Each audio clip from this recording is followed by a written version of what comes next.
corregir eso y que la gente pueda estar llegando a la casa del Señor el primer día de la semana, como lo indica aquí su palabra.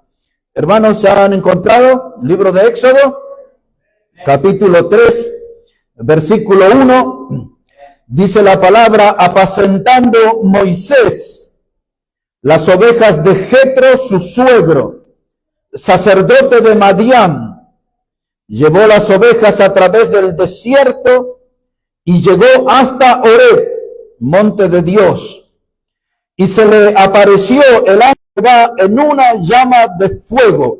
Miró y vio que la zarza ardía en fuego y la zarza no se consumía. Entonces Moisés dijo: iré yo ahora y veré esta grande visión, ¿por qué causa la zarza no se quema? Y viendo Jehová que él iba a ver, lo llamó Dios del medio de la zarza y dijo: Moisés, Moisés. Y él respondió: heme aquí. Y dijo: no te acerques, quita tu calzado de tus pies, porque el lugar en que tú estás, tierra santa es. Y note cómo dice ahí en el último versículo que hemos leído: no te acerques, quita tu calzado de tus pies. Y ese va a ser el tema que nos va a ocupar en esta mañana, hermano. Quita el calzado de tus pies. Oremos al Señor. Padre, gracias te damos en esta hora por tu palabra, por la comunión que podemos disfrutar. Y ahora pedimos, Dios, que abras nuestros corazones para recibir el mensaje que tiene para cada uno de nosotros.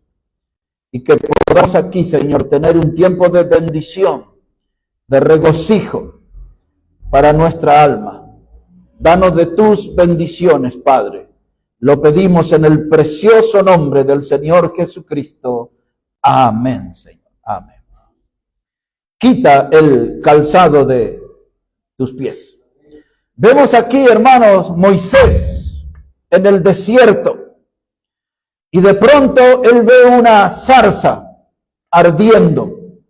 Eso es lo que despertó su curiosidad. Él rápidamente notó que ese fuego no era un fuego de la tierra. Él notó que ese no era un fuego de los hombres. Él notó que ese era un fuego de Dios. Y se acerca a ese lugar. El fuego en la Biblia muchas veces lo encontramos como un distintivo de Dios, un sello de Dios. El fuego de Dios es lo que marca el levantamiento de un hombre para servirle al Altísimo, o es lo que marca el inicio de un ministerio, de un trabajo para Dios, de una obra emprendida para Dios. Y aquí está el fuego de Dios y un llamado. El fuego de Dios y una voz inconfundible llamando a su siervo. Y en esta mañana, esta palabra que es viva, esta palabra que es de Dios, Él también puede llamarnos a nosotros en esta mañana.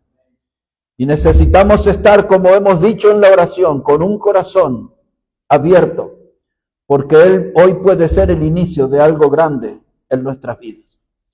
La palabra de Dios, hermanos, siempre nos habla. Y el fuego de Dios es la evidencia de la presencia de Dios. Si en esta mañana podemos experimentar de este fuego de Dios, sentiremos su presencia, sentiremos su llamado, y nuestra vida puede tener un gran cambio, pensando en fuegos. Es lo que Pablo le dijo a su discípulo Timoteo: aviva el fuego del don de Dios que está en ti. Aviva el fuego del don de Dios que está en ti. Es muy triste ver un cristianismo de fuegos apagado, de un fuego que no dice nada, de un fuego que no reluce, de un fuego escaso. Necesitamos fuego abundante, porque eso es la evidencia de abundante presencia de Dios en nuestra vida. Si no hay fuego abundante, solamente va a haber tibieza, una chispita nada más.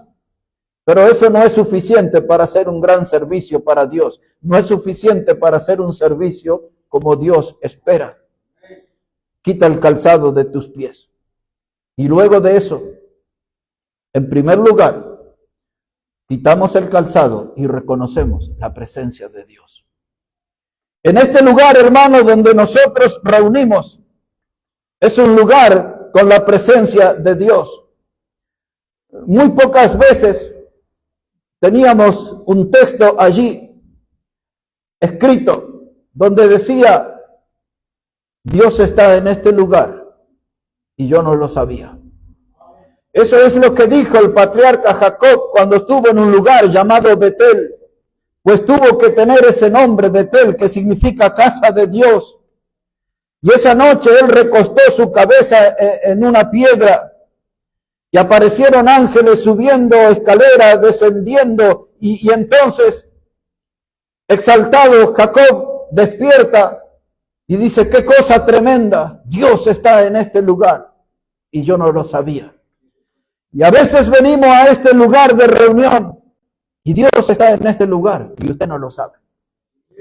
Porque si está la palabra de Dios, el autor de la palabra también está con nosotros. Si está la palabra de Dios, entonces Dios está con nosotros. Lo que necesitamos, disculpe, es tomar conciencia de que Dios está entre nosotros. Y entonces, en respuesta a eso, necesitamos quitar el calzado, la sandalia, como se acostumbraba en esos tiempos. ¿Qué era lo que significaba eso? El obedecer a quitarse el calzado era reconocer que una vieja vida quedaba atrás y que ahora había un inicio nuevo. Ese calzado era lo que uno transitaba en los senderos del pecado cuando uno andaba en un estilo de vida de tinieblas. Pero ahora Dios me está llamando y mi primer señal de obediencia a ese llamado es dejar de andar como andaba antes. Dejar los calzados antiguos de lado para comenzar un nuevo caminar con Dios, un nuevo andar con Dios. Y Dios nos está llamando a eso, hermanos. La Biblia tiene unos ejemplos hermosos de hombres que caminaron con Dios. Uno de ellos, del cual hay poca mención en la Biblia, se llamaba Enoc. La historia de él es muy breve. Aparece en el libro de Génesis, en el capítulo 5, del verso 22 al 24. Y en ese párrafo 2 veces dice, y Enoc caminó con Dios. Él vivió en la generación antes del diluvio, donde la maldad, la violencia, la inmoralidad, donde los vicios eran moneda corriente. La gente tenía vidas enteras inclinadas al pecado, pero hubo un hombre que marcó la diferencia, se llamó Enoc, y él caminó con Dios.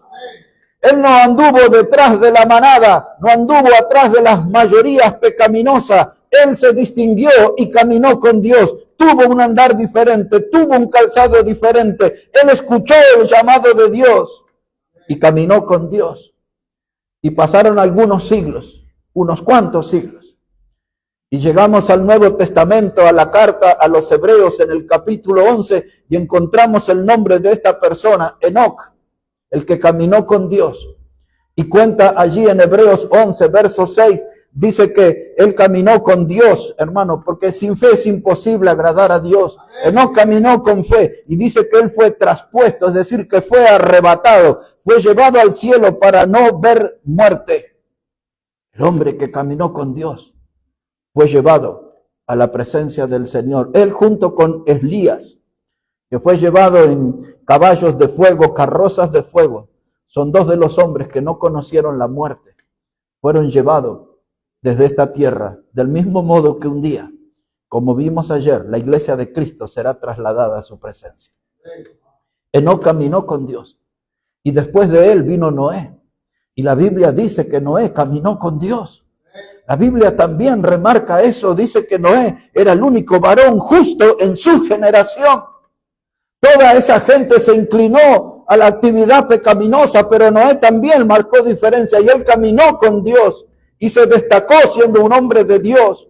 Y el tercer hombre es el que nos ocupa en esta mañana, Moisés. Este hombre caminó con Dios de tal manera que en 3 pasajes de la Biblia le llama el amigo de Dios. En el libro de las Crónicas, en el Nuevo Testamento, en la carta de Santiago, Dios es el que habla. Y Dios dice, Él es Moisés, Él es mi amigo. ¿Por qué esa distinción? Porque caminó con Dios, caminó con Dios. Y el llamado de la palabra en esta mañana para cada una de nuestras vidas es a caminar con Dios. El mundo anda en otros caminos, el mundo persigue otras metas, el mundo va detrás de otros objetivos, pero nosotros tenemos que ir detrás del servicio a Dios, caminar con Dios. Todo tiene un comienzo. Quita el calzado de tus pies. Con ese andar antiguo no podemos servir a Dios. Necesitamos dar un nuevo paso. Necesitamos tener un andar diferente. Necesitamos caminar como Dios quiere, hermanos, no como antes, cuando estábamos en el mundo. Quita el calzado de tus pies. Y ahora Dios le da una explicación a este varón. Le dice, porque el lugar en que tú estás es un lugar santo. Y eso es algo que nosotros tenemos que aprender a distinguir, hermanos, en la casa de Dios. Este es un lugar que nosotros separamos para Dios. Aquí adentro no hacemos eventos deportivos, no hacemos obras de teatro, no hacemos espectáculos. Hermano, este es un lugar que hemos apartado para Dios, preparado para Dios, donde queremos servir a Dios en este lugar. Este es un lugar santo y todos nosotros necesitamos tomar conciencia que este es un lugar santo. Aquí, hermano, no salimos con una música mundana y alegre y haciendo el trencito, tomándose de la cintura como hacen en algunas congregaciones o de los hombros y andan ahí haciendo meneaditos y cosas así que usted ya sabe. No, eso no sucede en este lugar, porque este es un lugar santo, es un lugar separado para Dios, apartado para Dios. No es un lugar para espectáculo, es un lugar para predicación de la palabra del Señor. Y entonces, algunos quizás por primera vez se van a preguntar en esta mañana, claro, este es un lugar santo. Entonces mi actitud tiene que ser diferente. No es como cuando usted está en el trabajo y están ahí algunos quizás escuchando música mundana y usted está detrás de la recta ahí y moviendo la cabecita al ritmo de la música mundana. Donde están transmitiendo un partido de fútbol y usted ahí le roba ahí la puntada a la costura porque está sabiendo a ver si es gol o no es gol. Hermano, cuando usted está en la casa del Señor, este no es el momento para que usted le mande mensajecito al que está del otro lado, para que le mire de reojo, para que le haga una mueca, una guiñadita, para que le haga un gesto, después nos vemos, después nos hablamos, le pase una pastilla, un caramelo. Porque a veces aquí en nuestros cultos hay invasión de cucarachas o de algo así, porque los hermanos ahí ya se empiezan a levantar y se van, y se está predicando acá adelante, y los hermanos se van. Y a veces están por ahí, y a veces hay otro culto atrás también. Eso se va a terminar, ya les voy a anticipar. Eso se va a terminar. Porque el culto es aquí. Y a veces hay gente arriba en la escalera y yo estoy predicando y no sé si el niño se va a caer o no, porque andan allá y no tienen que estar ahí. El niño tiene que estar en su sala o tiene que estar con su papá o su mamá. Y esas cosas, padres, hay que hablar en la casa con sus hijos.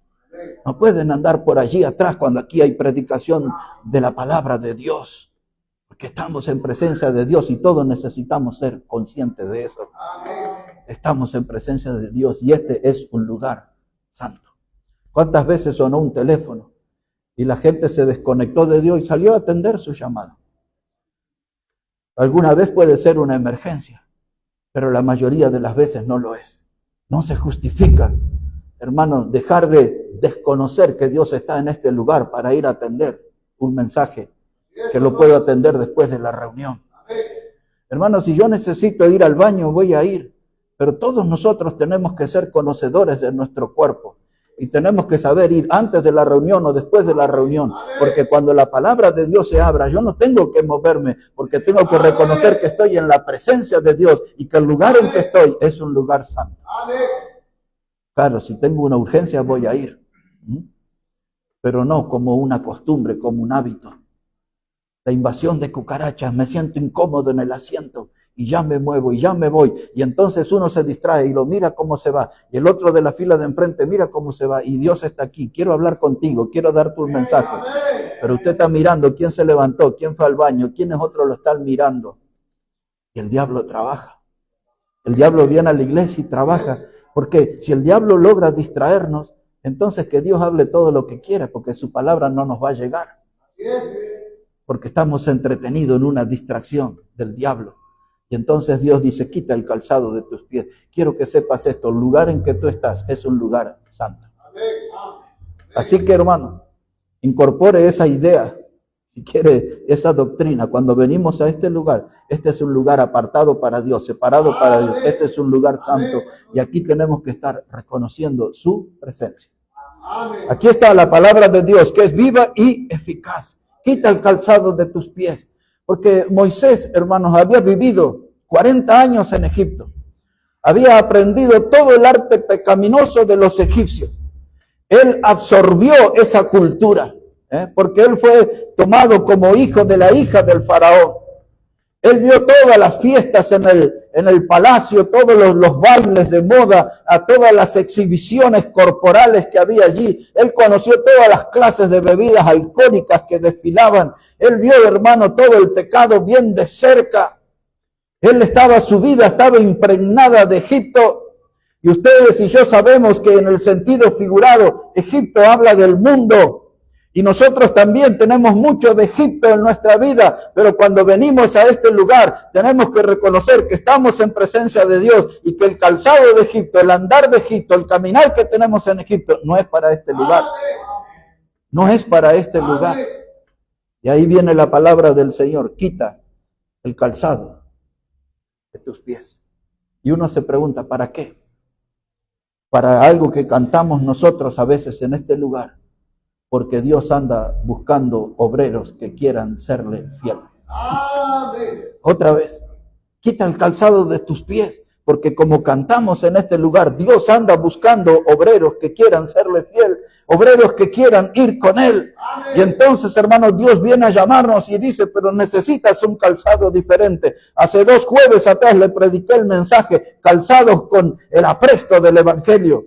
Eso es lo que representamos, eso es lo que llevamos adelante, calzados nuestros pies, hermano, con el apresto del Evangelio, al levantarnos, al salir, al caminar. Tenemos que saber llevar el mensaje del Evangelio. El mensaje del Evangelio está más expresado en los pies que en la garganta, porque la Biblia habla, hermanos, de ir. Dice, irá, sembrando y llorando el que lleva la preciosa semilla. Antes, hermanos, antes de sembrar está el ir. ¿Y cómo vamos? Con los pies. Pues eso es lo que dice el Salmo 126. Irá, hermanos, sembrando y llorando el que lleva la preciosa semilla.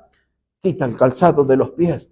Porque somos llamados a una experiencia diferente, una experiencia única, y debemos comprender que este es nuestro gran privilegio. Dios nos está llamando a nosotros. Dice, pero para eso hay un punto de partida. Necesito una muestra de obediencia, y esa consiste en que cambies tu vieja manera de andar por una nueva. Quita el calzado de tus pies. Quita el calzado de tus pies. Escuche esto, hermano. Moisés vivió 120 años. 120 años. 40 años los vivió en Egipto. 40 años los vivió en el desierto de Madián. Y cuando él tenía 80 años de edad, es lo que decía su documento, 80 años, él tuvo esta experiencia. Dios le llamó al ministerio desde la zarza. Dios quiso que este hombre ya no sea, hermanos, el cuidador de las ovejas de su suegro que se llamaba Jetro. Eso era una pérdida de tiempo, andar renegando con las ovejas en el desierto, cuando este hombre podía ser un predicador. Es más, él fue el pastor en el desierto. Durante 40 años sirvió a Dios como pastor en el desierto.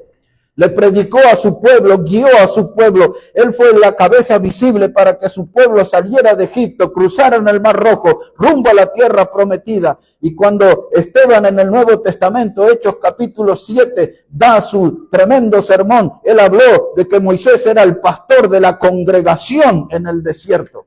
3 millones de personas salieron de Egipto y este hombre era el predicador. Todo tuvo un comienzo cuando se quitó el calzado de sus pies. Cuando reconoció que estaba en la presencia de Dios. Ahora mire, hermanos, no quiero que salga de este lugar, pero quiero que recuerde que Moisés figura entre los héroes de la fe. En el capítulo 11 a los Hebreos, que tantas veces hemos predicado, donde hay hombres y mujeres que se destacaron en esta vida por la fe, ahí aparece Moisés. Y en especial en el capítulo 11 y el verso 23, dice que Moisés, hermano, renunció a los tesoros de los egipcios. Y renunció el ser llamado el hijo de la hija del faraón. Empezó a renunciar privilegios hasta que aparece esta frase y dice, y renunció a los deleites temporales del pecado. Renunció no solamente a los tesoros, a las riquezas materiales, no solamente al afecto y al privilegio de ser considerado hijo de la hija del faraón. La principal decisión de Moisés fue haber renunciado, dice la Biblia, a los deleites temporales del pecado. Y esa frase nos hace pensar, hay placer en el pecado, pero también hay muerte en el pecado, dice la Biblia. Es un deleite, hay ciertos pecados que le van a producir gozo, que le van a producir alegría, le van a producir cierta felicidad, pero la Biblia dice que la paga del pecado es muerte. Y eso es lo que hizo el varón de Dios, renunció a los deleites temporales. Y esa es otra palabra que tenemos que ponerle atención, la palabra temporal, porque el pecado le puede ofrecer una satisfacción, un disfrute, pero por breve tiempo. Es algo temporal y nosotros tenemos que empezar a decidir entre lo temporal y lo eterno. ¿Me quedo en los placeres terrenales y temporales o abrazo, hermano, la felicidad eterna de haber servido a Dios? Todo tiene un comienzo. Quita el calzado de tus pies. Ese fue el punto de partida, ese fue el inicio del servicio de este hombre llamado Moisés. En segundo lugar, quiero que note esto, otra vez, hermano, en el versículo 4 ahora, Éxodo el capítulo 3 y el versículo 4, dice la palabra, viendo que él iba a ver, lo llamó Dios del medio de la zarza y dijo, Moisés, Moisés, y él respondió, heme aquí.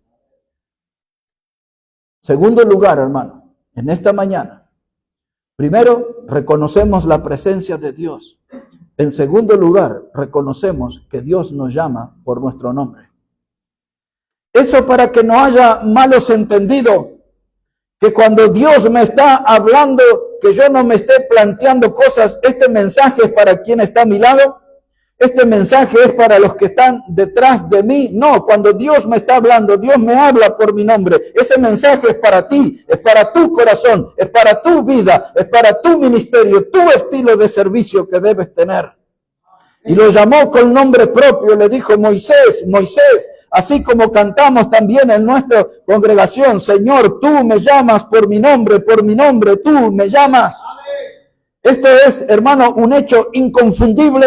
Dios nos habla en forma directa, apunta a nuestro corazón y nos llama, dice, quita el calzado de tus pies. Y ahora dice, a ti te digo, porque vas a ser un siervo. Quiero que note esto, hermano. Quizás algunos de los que están aquí en el auditorio en esta mañana, quizás soñó estar en una de esas grandes edificios donde hay predicadores con trajes de lujos y donde hay pianos y orquestas y una alfombra roja que conduce hasta el púlpito y plataformas enmaderadas de alto costo. Quizás usted quiere estar ahí, en alguno de esos lugares. Pero quiero que note esto. Dios llama a una persona desde una zarza. No importa el edificio, uno no debe ser impresionado por eso. No debe ser impresionado por la estructura de un gran edificio. Del lugar más simple Dios le llama. Y puede ser un lugar muy simple donde estamos, pero puede ser el lugar de donde Dios nos llame para servirle. Una zarza, hermano, es como un yuyo en el desierto. Es como un pequeño arbolito, como un bonsái.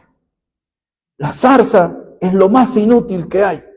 La zarza está llena de espinas. La zarza no produce sombra. La zarza no produce madera para leña. La zarza no produce ninguna clase de fruto. Otra vez, no produce sombra, no produce madera, no produce fruto. Es el árbol más común. Y ese es lo que Dios eligió para mostrar su gloria. Porque el fuego en la zarza es la presencia y es la manifestación de la gloria de Dios. Y esto me lleva a otro lugar, me proyecta en el tiempo y me lleva a la cruz del Calvario, donde dos maderos, hermanos, así, que no estaban ni ilustrados, ni pintados, ni lijados, dos maderos rústicos, hermanos, se unieron y desde esa cruz Dios mostró su gran amor y convocó al mundo, a la humanidad entera, a creer en quien iba a ser sacrificado para ser salvo eternamente. Dios usa esas cosas, lugares comunes, una zarza, una cruz, para hacer una obra impactante en la humanidad. Y este es un lugar común donde estamos nosotros. No tenemos grandes lujos, pero está la palabra viva y eficaz. Está la presencia de Dios. La reconocemos y Él nos llama. Comencemos por el principio. Quita el calzado de tus pies y comencemos un nuevo andar, un nuevo estilo de vida, un nuevo estilo de servicio. Y ahora Dios viene y nos llama en esta mañana. ¿Y cuántos serán de la escuela de Isaías? Porque si fuéramos de la escuela de Isaías, ni bien sentimos la voz de Dios, decimos, heme aquí, envíame a mí, acá estoy. Pero a veces cuando la palabra es predicada, uno se empieza a acomodar en el asiento y se empieza como a recostar en el de al lado. Y después pasa lo que le dije y ya se levantan y ya no aguantan porque Dios me está hablando. Y yo no soy como Isaías. Yo no digo enseguida, heme aquí, envíame a mí, aquí estoy. Y entonces cuando Dios me habla y llego ahí en el asiento, hermano, a la convicción, ese mensaje es para mí. Ese mensaje Dios está dándolo directamente para mí. Ese es el llamado para mí. Entonces tengo que buscar una excusa. Porque no todos se quitan el calzado para empezar un nuevo andar con Cristo. Tengo que encontrar una excusa. ¿Cuál? Y me sale el humito por las orejas y pienso, ay, ¿qué digo para no ir? Porque en la historia del Evangelio uno dijo, cuando fue invitado a aquella gran cena, dijo, yo no puedo ir porque compré un terreno por allá y necesito ir a verlo. Y otro agarró y dijo, yo no puedo porque compré unas yuntas de bueyes y necesito ir. Pero si tú vas a la gran fiesta, si tú vas a la casa de Dios, los bueyes no se van a morir porque tú estés 2 horas en la casa de Dios. El terreno que compraste no se va a mudar de lugar. Y otro dice, no, yo no puedo ir porque recién me casé. Puede estar con su esposa después de la reunión, nadie se lo va a impedir. Pero ven las excusas que aparecen en la Biblia, las nuestras son tan tontas como esas. Cuando Dios nos llama, cuando Dios nos busca, cuando sentimos claramente, quita el calzado de tus pies, ay, no me da vergüenza. Si Dios está llamándome, yo lo voy a hacer. No importa si el que está al lado dice, ay, tiene la media rota, ay, trajo una media de cada color. Si Dios me dice, quita el calzado, yo me lo quito. Y empiezo a obedecerle, y empiezo a andar con Él, y empiezo a caminar con Él. Él me llama, y quizás en esta mañana le esté llamando Él al servicio. Las excusas, ¿quiere ver algunas de ellas? Les van a resultar familiares, son bien parecidas a las nuestras. Observe conmigo aquí. Comencemos con algunas de estas excusas. Capítulo 3, versículo 11. ¿Lo tiene frente a sus ojos? Éxodo, el capítulo 3 y el versículo 11. Y entonces Moisés respondió a Dios, ¿quién soy yo para que vaya a Faraón y saque de Egipto a los hijos de Israel? Y él respondió, ve, porque yo estaré contigo, y esto te será por señal de que yo te he enviado. Cuando hayas sacado de Egipto al pueblo, serviréis a Dios sobre este monte. Hermano, Dios lo llamó desde la zarza. Era innegable que esa voz era la voz de Dios. Moisés se quitó el zapato porque reconoció que estaba en presencia de un Dios que es santo. Pero cuando Dios continuó la conversación, ya no le gustó mucho a Moisés. Dios le dijo, este es el trabajo que tengo para darte, que saques a mi pueblo de Egipto. 430 años hacía que Israel era esclavo de los egipcios. Había que romper eso, hermano. Dice, tú tienes que ir, tú eres el hombre. Y entonces él dice en el versículo 11 que hemos leído, que él respondió a Dios y le dijo, ¿quién soy yo? En esa expresión, ¿quién soy yo? No soy un profesional, no soy una persona de estudio. Soy una persona del apellido más simple de nuestro pueblo. Ni siquiera tengo un apellido raro. Tengo un apellido común. ¿Qué soy? Un mamaní, un condorí, un choque, un apellido común. Dice, ¿cómo Dios me está llamando a mí? Pero yo nací en Oruro, pero yo nací en el campo, pero yo nací en Sucre, pero yo nací allá en Tarija, en un lugar perdido de los valles de Cochabamba. ¿Quién soy yo? Pero Dios te está llamando a ti. Dios no te está preguntando sobre geografía, ni te está preguntando sobre la etimología, la historia de tu apellido. Dios no se está preguntando sobre los títulos, ni tus proyectos universitarios, ni tus proyectos empresarios. Dios te está llamando y Dios dice, quita el calzado de tus pies, porque algo nuevo va a comenzar para tu vida. No pongas excusas diciéndole, ¿y quién soy yo? Mira la familia que tengo. Y ustedes bien lo saben, cuando se inició mi vida en un ranchito de lata y de madera y piso de tierra, y lo único que hacíamos era cocinar a leña, no sabíamos lo que era el gas y no podíamos comer todos los días. El comer en nuestra casa, hermano, era algo que rozaba lo milagroso. En ese lugar, muchos años después, yo entendí que Dios me estuvo preparando desde aquel tiempo para que un día quitara el calzado de mis pies y pudiera servirle. ¿Quién soy yo? Dicen algunos. ¿Quién soy yo? No tengo estudios, no tengo formación. Pues lo que mucha gente a veces se sorprende o le llama la atención, yo solamente logré hacer el segundo año del secundario. Solamente el segundo año.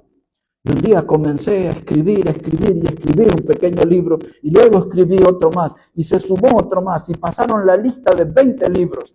Y un día fui y enseñé en el seminario y enseñé en otro seminario y fundamos otro seminario y llegué hasta hablar en la Universidad Evangélica Boliviana, donde 7,000 estudiantes van en Santa Cruz de la Sierra. Y empecé a ir a lugares y un día me encuentro a las puertas de la Casa Blanca en Washington, Estados Unidos, y otro día me encuentro en Hollywood y yo salí de aquel ranchito. Pero Dios me fue preparando y fue poniendo hombres en el camino que me fueron enseñando, que me fueron formando. Y luego empecé a aparecer en las conferencias. Y luego en todos los países de Centroamérica iba y predicaba, iba y hablaba. Y un día vino un hombre y me habló y me dijo, yo soy el senador de la República en esta nación. Yo necesito hablarle. Un día vino un senador de los Estados Unidos, organizó una cena. Me invitaron a mí, unos mexicanos, una señora mexicana era la traductora. Y dijo, este hombre quiere que usted le cuente bíblicamente posturas bíblicas sobre el divorcio, sobre el aborto, sobre el homosexualismo. Dice, usted lo ha invitado a comer para que le dé una charla al senador. ¡Wow! Y tengo fotos de ese día. Y luego fui conociendo mucha gente de la alta política. Un día subo al avión, el avión ese bailaba sobre las nubes, estaba bien romántico el avión. ¿Sabe cómo se movía eso ahí? Y aquello era un clima de desesperación. La señora que estaba al lado mío era una mujer joven. Y entonces después de todo ese baile yo comencé a hablarle del Evangelio y ella me dijo, de verdad que he estado muy asustada. Ella me dijo, yo soy administradora de empresa y me empezó a contar todos sus títulos. Y cuando el avión descendió, ese vuelo era en Lima, Perú. Cuando el avión descendió, y toda la gente se paró esperando que las puertas se abrieran, esta mujer levantó su voz y dijo, este avión no se cayó porque había aquí un predicador con nosotros. Todo el mundo supo que yo era predicador y comencé a hablar con la gente. Ay, de verdad, ay, sí, ay, pero qué susto. Y empezamos a hablar. Ahí había empresarios, gente del mundo de los negocios, pero yo salí de aquel ranchito, de piso de tierra, de la cocina a leña, y de no comer todos los días. ¿Y cuántas veces tomamos el mate cocido sin azúcar porque no teníamos plata ni para el azúcar? Lo único que endulzaba eso, como yo he escrito alguna vez, era el amor de mi madre, de una mujer humilde, de una mujer simple. Pero de ese lugar yo salí y Dios me fue llevando por todos lados, porque el día que Él me llamó y dijo, quita el calzado de tus pies, yo lo hice. Tenía 18 años nada más cuando Dios me llamó a ser un predicador. Ya tengo 63. Saque su cuenta. ¿Cuántos años sirviendo? Ni un solo año de mi vida, desde los 18 a nuestro tiempo, he dejado de servir al Señor y de predicar su palabra. Porque todo comenzó con ese llamado: quita el calzado de tus pies. Cuando Él me invitó a un nuevo camino, a un nuevo andar. Y dice la primera carta de Juan, el capítulo 2 y el versículo 6. Primera carta de Juan, capítulo 2, versículo 6. Dice que nosotros tenemos que dar este testimonio, que debemos andar como Él anduvo. Si usted es cristiano, tiene que andar como Él anduvo. Dios nos desafía a esa manera de vivir, a esa manera de andar como Él anduvo. ¿Cuántos estarán dispuestos hoy al oír la voz de Dios de quitar el calzado de sus pies? ¿Cuál será su argumento para decirnos: es que me da vergüenza, es que no me siento seguro, es que como Moisés, ¿quién soy? ¿Quiere escuchar otra excusa tonta más? Obsérvela conmigo, por favor. Éxodo capítulo 3, versículo 13. Éxodo el capítulo 3, versículo 13. Dijo Moisés a Dios: he aquí que llego yo a los hijos de Israel y les digo: el Dios de vuestros padres me ha enviado a vosotros. Si ellos me preguntaron cuál es su nombre, ¿qué les responderé? Y respondió Dios a Moisés: yo soy el que soy. Y dijo: así dirás a los hijos de Israel: yo soy, me envió a vosotros. Ahí está, hermano, dice: yo soy el que soy. Ese es el nombre de Dios, hermano. El alfa y el omega, el principio y el fin, el creador de todas las cosas. Él es el que me llamó, Él es el que me elige. Dios dice: este es mi nombre, y en mi nombre vas y predicas, en mi nombre vas y haces la obra, en mi nombre vas y cumples con tu ministerio. Pero Moisés no se rindió porque era cabeza dura como nosotros. Tenía más argumentos, tenía más excusas Moisés. Dice la palabra de Dios, hermanos, aquí en capítulo 4 de Éxodo, versículo 1. Dice la palabra, Éxodo 4, verso 1. Dice: entonces Moisés respondió diciendo: he aquí que ellos no me creerán, ni oirán mi voz, porque dirán: no te apareció Jehová. Y Jehová dijo: ¿qué es esto que tienes en tus manos? Y él respondió: una vara. Wow. Ahí estaba diciendo. Seguía discutiendo con Dios. Y yo voy, y si me preguntan, y si me dicen, ¿y qué voy a contestar? ¿Y qué voy a decir? Y dice Dios: ¿qué tienes ahí en tu mano? Si esa fuera la pregunta en este momento, ¿qué tienes ahí en tu mano? La Biblia, la palabra de Dios. Suficiente, no necesitamos más nada. Dice: ¿qué tienes ahí en tu mano? Una vara tengo. Es la vara que usa el pastor, el cayado. Es un pedazo de madera simple cortado en el monte. No está tallado, no fue llevado a la carpintería, no le pasaron la garlopa, ni le sacaron la viruta gruesa, ni le pasaron una lija. Era una madera común, lo más simple, la herramienta más simple. Así como nuestra vida, hermano, es la herramienta más simple. Nosotros podemos ser el instrumento en las manos de Dios. ¿Qué tienes en tu mano? Una vara. ¿Cuánto valía esa vara? Si usted tuviera que comprar esa vara, ¿cuánto pagaría por esa vara? Algunos dirían: ni regalado quiero eso.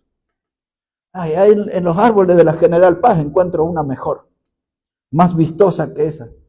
Era el instrumento más común, hermano. Pero ese instrumento, le dice Dios: ponla ahí en el piso. Esos son los textos que siguen. Y se transformó en una culebra. Y luego la volvió a tomar y se volvió la vara. Esa fue la vara que Moisés, cuando guió a todo el pueblo junto al Mar Rojo, él levantó la vara y el mar se abrió. Esa fue la vara que también hizo salir agua de la peña, de la roca. Grandes cosas hizo Moisés con esa vara, el instrumento más simple.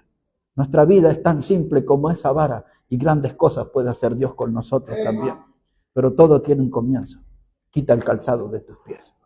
Quita el calzado de tus pies, porque avanza la predicación y avanza la conversación de Dios con nosotros, pero si no logramos quitarnos el calzado, todo lo que viene después no tiene valor, no tiene sentido. El quitarse el calzado de los pies es la señal de sumisión. El quitarse el calzado de los pies es lo que hacían los siervos ante los amos. El quitarme el calzado de mis pies es reconocer que Dios es mi amo, Dios es mi Señor, Dios es mi gobernador. Todo tiene un comienzo. Quita el calzado de tus pies. Es el llamado de Dios en esta hora, mis hermanos. Algunos se quedan allí, en el club de la lástima. Y en ese club son socios. Pasan años y años y años y años, se envejecen en el club de la lástima. Y un día lo convocan y le dan un carnet, socio vitalicio. Es el socio que tiene mucha antigüedad. ¿Saben las iglesias cuántos miembros, cuántos creyentes hay? Adeptos, socios vitalicios del club de la lástima. Porque se la pasaron toda la vida lamentando. Se la pasaron toda la vida quejándose. Se la pasaron toda la vida delante de Dios. Allí, hermano, lamentándose, poniendo pero. Dios llama, pero, y me quedo en eso y nunca voy detrás del llamado de Dios. Nunca voy detrás del llamado de Dios. Y entonces dice aquí Moisés, hermano, que él era tartamudo. Ese fue el otro argumento que utilizó. Yo no sé hablar, yo soy tartamudo. Y entonces, como Dios siempre va un paso adelante, le dijo, yo ya lo he visto a tu hermano Aarón, él va a hablar por ti. Yo hablaré contigo, tú hablarás con tu hermano Aarón, y él va a ser el que le va a hablar al pueblo. Y dice, pero ¿yo cómo voy a hacer? Soy tartamudo. Y entonces Dios le dice, ¿acaso yo no he sido el que he hecho al tartamudo? Otros textos en la Biblia dicen, no fui yo el que hice al ciego, al mudo. Él sabe, hermano, él conoce todo. Él sabe a quién está llamando. Él sabe a quién está llamando. Hombres y mujeres que puedan tener un corazón sensible, que puedan responder a sus llamados, dando el primer paso, quitando el calzado a sus pies. Dios ya nos estudió hace mucho tiempo, de tal modo que Él es nuestro creador. Dios ya ha visto cosas en nosotros que nosotros ni sabemos ni imaginamos. En la historia, uno de los pintores y escultores más destacados, cuando se habla del arte y de la cultura del Renacimiento, algunos de ustedes habrán leído o estudiado acerca de eso. El hombre más destacado se llamaba Miguel Ángel. Miguel Ángel un día pasó por un terreno baldío y vio una pieza bruta de mármol allí. Y estaba allí abandonado. Y intentaba ahí comprar eso y el hombre, llévese eso, saque esa mugre de aquí. Y se llevó esa pieza de mármol. Y cuenta la historia, le llevó 3 añitos, del 1501 al 1504. Empezó ahí con un martillo, una masa, un cincel. Empezó a trabajar en el mármol. Y después de 3 años, eso que no servía para nada, que estaba en un estado de abandono, se transformó en una joya del arte y es la figura del David. El mundo entero hoy habla sobre el David. Y entonces, ¿cómo vio de esa pieza de mármol abandonada en un terreno? ¿Cómo vio Miguel Ángel que adentro estaba David? Porque trabajó y ahí está. Y un día, hermano, nosotros, que algunos dicen, este es un diamante en bruto, tiene más bruto que de diamante, dice, ¿no? Pero Dios nos está mirando y la Biblia dice, el que comenzó en nosotros la buena obra, la completará, la perfeccionará hasta el día de Cristo. Dios quiere trabajar. Parecemos algo bruto, torpe, parece que no es de mucho valor nuestra vida, pero Dios está trabajando. Y si nosotros lo dejamos, como hemos cantado 2 veces aquí en esta mañana, que Él sea el divino alfarero y Él haga de nosotros una obra de alto precio, de alto valor. Somos barro común, pero Dios puede transformar nuestra vida en algo maravilloso. El barro, hermano, como dije alguna vez, el barro no cotiza en el mercado. Cuando usted ve ahí las cotizaciones en Nueva York, Estados Unidos, Wall Street, la pared, ahí donde todo el mundo hace los grandes negocios, y ahí usted encuentra ahí Merval, Dow Jones, encuentra un montón de cosas, el dólar, el yen, una cantidad de cosas. Pero usted busca el barro, no está el barro. No cotiza, porque es lo más común. Y de barro Dios nos hizo. Es lo que Pablo le escribió a los corintios y les dijo, porque el Dios nos ha dado un tesoro en vasos de barro. El Evangelio es el tesoro. Cristo, que es el Evangelio, es el tesoro. Y vive en nosotros, en nuestro cuerpo, que somos un vaso de barro. Y ahora Dios nos cambia de categoría y dice, porque vuestro cuerpo es templo del Espíritu Santo. El Espíritu del Dios Santísimo vive en nosotros desde que Cristo es nuestro Salvador. Somos barro y nada más. Éramos un barro apestoso, maloliente, afectado, contaminado por el pecado. Pero cuando en las manos de Dios nos pusimos, todo cambia. Todo cambia. Porque el divino alfarero hace su obra de arte. Él vio algo en nosotros que nosotros no vimos. Nosotros, ¿quién soy? Soy tartamudo, yo no voy a poder, yo no sé cómo hacerlo. Pero si Dios me llama, tengo que dar el primer paso. Quita el calzado de tus pies. Quita el calzado de tus pies, dice Dios, y hablaremos diferente. Hablaremos diferente. Dios nos está llamando y en esta misma hora Dios nos está llamando. Reconocer su presencia. Reconocer que nos llama por nuestro nombre. Y en último lugar, quiero hablarle unos minutos de que necesitamos reconocer su poder. Necesitamos reconocer su poder. Reconocemos su presencia, reconocemos que nos llama por nuestro nombre. Ahora es necesario que reconozcamos su poder. Observe aquí en Éxodo el capítulo 4. Lo que ya hemos leído, les leeré un poquito más. Éxodo el capítulo 4. Dice la palabra de Dios, versículo 1. Y entonces Moisés respondió diciendo, he aquí que ellos no me creerán ni oirán mi voz, porque dirán, ¿no te ha aparecido Jehová? Y Jehová dijo, ¿qué es eso que tienes en tu mano? Y él respondió, una vara. Y él le dijo, échala en tierra. Y él le echó en tierra y se hizo una culebra. Y Moisés huía de ella. Y entonces dijo Jehová a Moisés, extiende tu mano y tómala por la cola. Y él extendió su mano y la tomó y se volvió vara en su mano. Por esto creerán que se te ha aparecido Jehová, el Dios de tus padres, el Dios de Abraham, Dios de Isaac y Dios de Jacob. Aquí está la vara que se transformó en una culebra. Dice al final del versículo 3, y Moisés huía de ella. Cuando ustedes estudian en la Biblia, desde el capítulo 3 de Génesis hasta que llega al Nuevo Testamento en Apocalipsis, el diablo es mencionado como la serpiente. La serpiente que era la más astuta de todos los animales, dice en Génesis 3.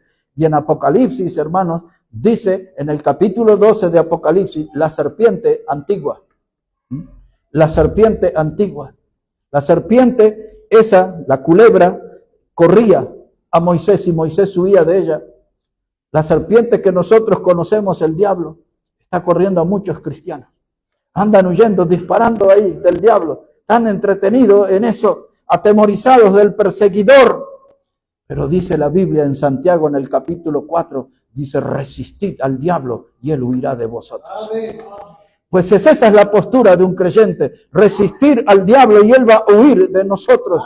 Un día yo expliqué en este púlpito, cuando usted lee ese texto de Santiago 4:8 en adelante, ese resistir al diablo habla como de un soldado, un combatiente que cavó un pozo, una trinchera, y ahí se puso para resistir al enemigo. Es eso lo que Dios quiere, hermanos, que nos plantemos en la vida, que no andemos deambulando, que no estemos, hermanos, allí subidos a un montón de compromisos que nunca le cumplimos al Señor. Tantas promesas de obediencia, de fidelidad, de santidad, no sé cuántas cosas le decimos a Dios, pero todas las olvidamos, nada de eso cumplimos.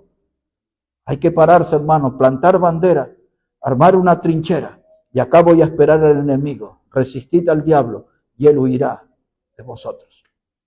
Hermanos, eso va a ser posible cuando reconozcamos de Dios su poder. Nuestro Dios es el Creador, nuestro Dios es el Salvador y nuestro Dios es el Todopoderoso, o si usted prefiere la palabra omnipotente. Omnipotente, Él es el Dios Todopoderoso, y si usted sabe que tiene un Dios que es todopoderoso, entonces va a estar animado en su corazón para servirle, no va a tener miedo, no va a andar usando como excusa sus debilidades, sus flaquezas, porque va a estar confiando en el poder del Dios Todopoderoso. Cuando Pablo pasó su tiempo difícil y vino un mensajero de Satanás y la bofeteaba, dice Pablo, 3 veces le pedía a Dios que me quite este aguijón de mi carne, pero él me dijo, bástate de mi gracia, porque mi poder, dijo el Señor, se perfecciona en tu debilidad. Amén. Necesitamos conocer al Dios Todopoderoso. Amén. Y eso nos va a animar a hacer su obra. Pero todo tiene un comienzo. Quita el calzado de tus pies. Quita el calzado de sus pies. Reconozca la presencia de Dios. Reconozca que Él nos está llamando por nuestro nombre. Esa voz es inconfundible. Mi nombre es inconfundible. Sé que Él me está hablando. Sé que Él me está llamando al servicio. Sé que los argumentos que puse. ¿Quién soy yo? Todo lo que tengo es una vara, un pedazo de madera. Soy tartamudo. Tengo 1000 problemas. Pero Dios nos está llamando porque Él quiere mostrarnos todo su poder. Quiere mostrarnos todo su poder. Señor, tú me llamas por mi nombre tú me llamas. Cuando yo voy detrás del llamado de Dios, entonces aparecerán los grandes cambios y aparecerán los grandes logros. ¿Cuánto hace que no tengo una victoria impactante en mi vida? ¿Cuánto hace que no tengo un logro importante en mi vida que honre a mi Salvador? Cuando yo voy detrás del Dios Todopoderoso, van a suceder los grandes cambios y aparecerán los grandes logros. Lo que necesitamos en nuestros días es congregaciones con cristianos descalzos, que muestren que ya las sandalias que transitaron por Egipto, eso pertenece a una vieja vida. Ahora hay una nueva vida. Ahora quitamos el calzado de los pies y aquí estamos, Señor, para servirte y aquí estamos para seguirte. Padre Santo, oremos a Él. Padre, te damos gracias en esta hora, Señor, por tu palabra y porque tú eres el Dios Todopoderoso y que busca a lo vil y a lo necio, lo débil y lo menospreciado del mundo para avergonzar a los sabios. Busca a aquellos, Señor, que el mundo no da nada, de gente que no es famosa ni es trascendente, es gente humilde, son personas comunes, como nosotros somos personas comunes, pero con tu poder podemos hacer algo fuera de lo común. Úsanos, Padre, sigue hablando a nuestra vida. Tú sabes que somos de corazón duro, tú sabes que somos de mente cerrada, que siempre estamos presentando resistencia, oposición.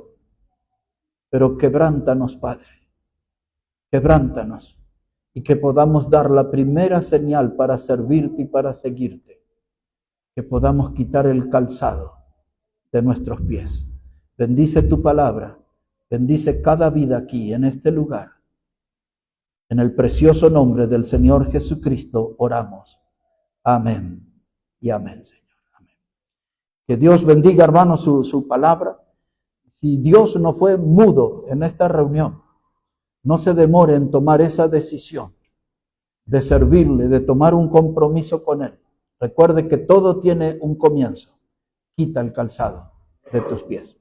Dios bendiga su palabra. Hermano Ramiro viene para el tiempo de la alabanza.